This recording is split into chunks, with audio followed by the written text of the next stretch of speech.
Posséder du stock, ça coûte cher. Donc, la minimisation de cet investissement financier, de cet argent qui est immobilisé en stock, est un des objectifs majeurs du pilotage des stocks. Il y a quelque chose de paradoxal dans la gestion des stocks, c'est que financièrement, on peut avoir des objectifs qui sont contraires selon les fonctions où on se situe dans la supply chain.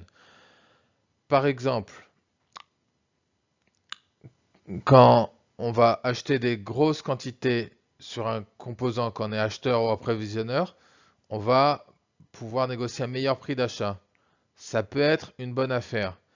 Par contre, il faut voir que l'inconvénient d'avoir des bons prix à l'achat peut être d'acheter des grandes quantités et donc de devoir stocker des quantités importantes de pièces qui vont immobiliser au final beaucoup plus d'argent.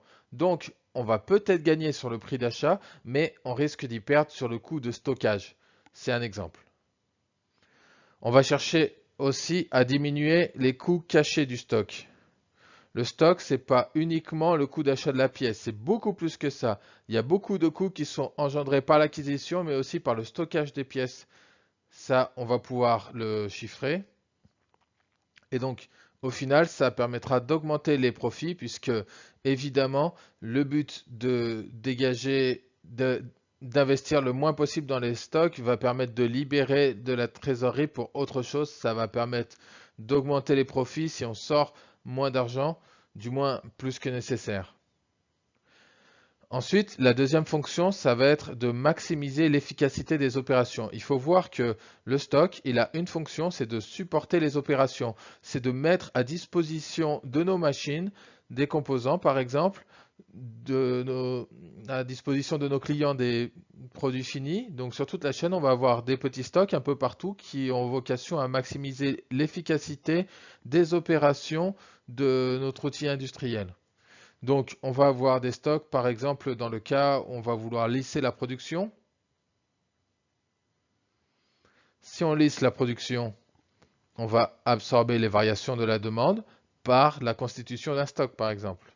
Donc, ça fait partie des objectifs des stocks, de piloter.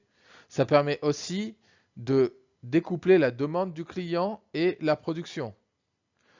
On va avoir un stock intermédiaire qui sera comme un tampon entre notre production et la livraison au client.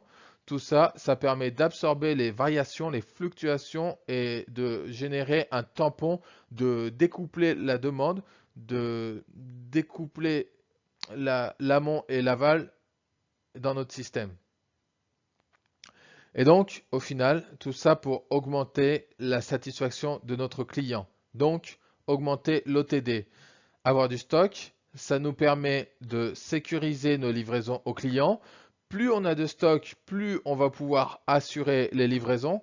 En contrepartie, ça risque de nous coûter plus cher, mais ça nous permet d'augmenter notre OTD, notre taux de livraison à l'heure.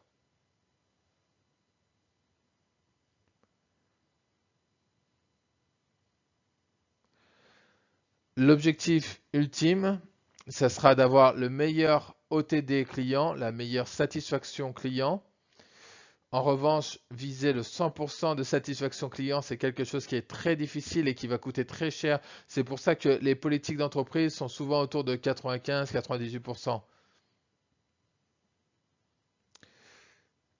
On-time delivery, c'est la traduction anglaise du taux de service client. Donc, plus on va vouloir se rapprocher d'un taux de service client de 100%, plus ça va coûter cher et plus ça peut devenir extrêmement coûteux de viser un tel niveau de satisfaction.